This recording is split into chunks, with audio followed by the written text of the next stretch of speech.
Hello everyone, welcome back to our channel. आज मैं आपको पढ़ाने जा रही हूँ लॉर्ड बुद्धा यानी कि बुद्धिज़्म के बारे में कुछ इंपॉर्टेंट फैक्ट्स।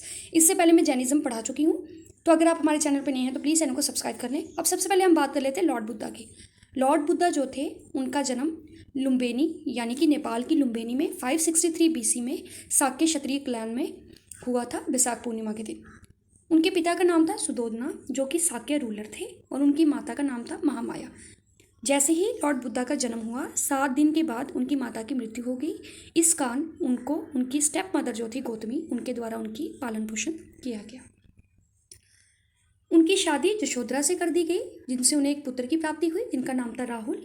और उनके जो टीचर थे अलार कलामा और उडारका रामपुत्रा, उनसे उन्होंने शिक्षा की प्राप्ति की।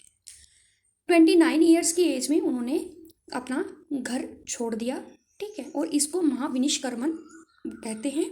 जैसे ही उनका जन्म हुआ था, तो जो उनके पिता थे उनको किसी पुरोहित ने कहा था कि इनका कभी भी किसी दुखद घटना के साथ इनका टकराव नहीं होना चाहिए।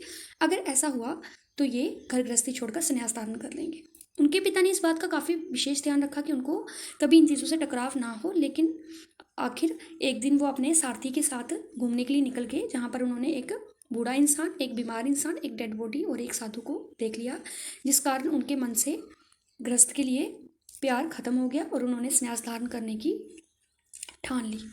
अब 35 ईयर की उम्र में उन्होंने फालुगी यानी कि उस टाइम में उसको निरंजन नदी कहते थे, उसके तट पर एक पीपल का पेड़ था, वहाँ पर उनको ज्ञान की प्राप्ति हुई थी जब उनका 49वां डे था मेडिटेशन का। और उन्होंने अपना फर्स्ट सरमन यानी कि अपनी फर्स्ट शिक्षा जो थी वो अपने 5 जो शिष्य थे उनको दी थी। 80 ईयर्स की एज में 483 BC में उनकी डेथ हो जाती है कुशीनगर में, जो कि माला रिपब्लिक में पड़ता था, एक साल वृक्ष के नीचे। अब उनके जो घोड़ा था उसका नाम था कंथक, उनके जो सारथी था उसका नाम था चन्ना, और उनके कज़न का नाम था देवदत्ता। जब भी कभी कोई कम्पिटिटिव एग्जाम होता है, ठीक है, स्पेशली टीचर से रिलेटेड, तो ये जो बुद्धिज़्म है, जैनिज्म है, इनमें से कई क्वेश्चन पूछे जाते हैं और मैक्सिमम फोकस जो होता है इन्हीं क्वेश्चंस पे होता है कि बुद्धा के जो हॉर्स था उसका नाम क्या था, उसके सारथी का नाम क्या था। तो इसलिए हर चीज़ डिटेल में पढ़ा रही हूँ। अब जो कुछ मेजर इवेंट्स थे उनके साथ कुछ सिंबल्स जुड़े हुए हैं, वो भी बहुत इंपॉर्टेंट है एग्जाम्स की नज़र में। अब क्या था, जैसे ही उनका बर्थ होता है उसके साथ लोटस और बुल को जोड़ सिंबल जुड़ा है। जैसे उन्होंने अपने घर छोड़ा उसके साथ हॉर्स, जैसे उनको ज्ञान की प्राप्ति हुई उसके साथ बोध ट्री, और जैसे ही उन्होंने अपना फर्स्ट जो टीचिंग थी, जब फर्स्ट सरमन था वो दिया, वो भील, और उनकी डेथ के साथ स्तूपा, ठीक है। अब बुद्धा जो था उनकी टीचिंग क्या थी? उनकी टीचिंग थी कि जो लाइफ है वो दुखों से भरी हुई है, लाइफ इज़ फुल ऑफ सारो।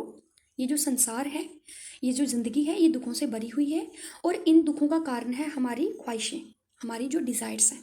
इन डिज़ायर्स को जीता जा सकता है, अगर हम जीत लेते हैं तो ये सारों ख़त्म हो जाते हैं, दुख खत्म हो जाते हैं। और इन ख्वाहिशों को, डिज़ायरों को जीतने के लिए हमें 8 फोल्ड पाथ को फॉलो करना पड़ेगा, जिसको अष्टांगिका मार्ग कहा जाता है बुद्धिज़्म में। अब ये 8 फोल्ड पाथ क्या थे, ये भी बहुत इंपॉर्टेंट है।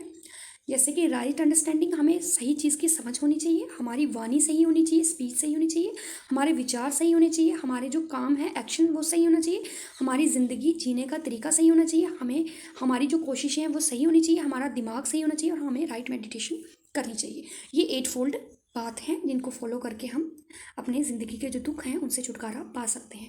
अब 3 जेवल्स कौन से थे, जो 3 रत्न्स कहा जाता है जिनको, बुद्धा, ज्ञान की प्राप्ति, डॉक्ट्राइन, सिद्धांत, और ऑर्डर, संज्ञा, ये 3। अब हर इंसान को अपनी ज़िंदगी जीने के लिए कैसी काम करनी चाहिए लाइफ में? पहला, हमें किसी की भी प्रॉपर्टी को हथियाना नहीं चाहिए, हमें कभी हिंसा नहीं करनी चाहिए, हमें कभी भी नशीली चीज़ों का सेवन नहीं करना चाहिए, हमें झूठ नहीं बोलना चाहिए, और हमें गलत जो काम है उनमें कभी भी शामिल नहीं होना चाहिए। अब बिलीफ इन निर्वाणा। निर्वाणा क्या होता है? मोक्ष की प्राप्ति, ठीक है। ये it refer to a belief in the concept of ultimate bliss. Ultimate bliss मतलब जहाँ पे क्या होगा कि इंसान जो है ये जो जीवन और मृत्यु का जो चक्कर है इससे फ्री हो जाएगा। उसके बाद मिडिल पाथ, इंसान को ज़िंदगी जीने के लिए मिडिल पाथ को फॉलो करना चाहिए, जिसको मध्य मार्ग भी कहा गया है। इसमें मध्य मार्ग क्या है, मतलब कि हमें बहुत ज़्यादा स्ट्रिक्ट लाइफ भी नहीं जीनी चाहिए और बहुत ज़्यादा लग्जरियस लाइफ भी नहीं जीनी चाहिए। अब बुद्धिस्ट का जो लिटरेचर था वो मोस्टली पाली जो लैंग्वेज थी उस टाइम की उसमें लिखा गया था। और 3 बुक्स थी जिनको बोलते हैं त्रिपिटकास। पहली विनय पिटका, जिसमें मोनेस्टिक कोड, जो लोग मोनेस्ट्रीज में रहते थे उनकी ज़िंदगी से जुड़े हुए कोड थे।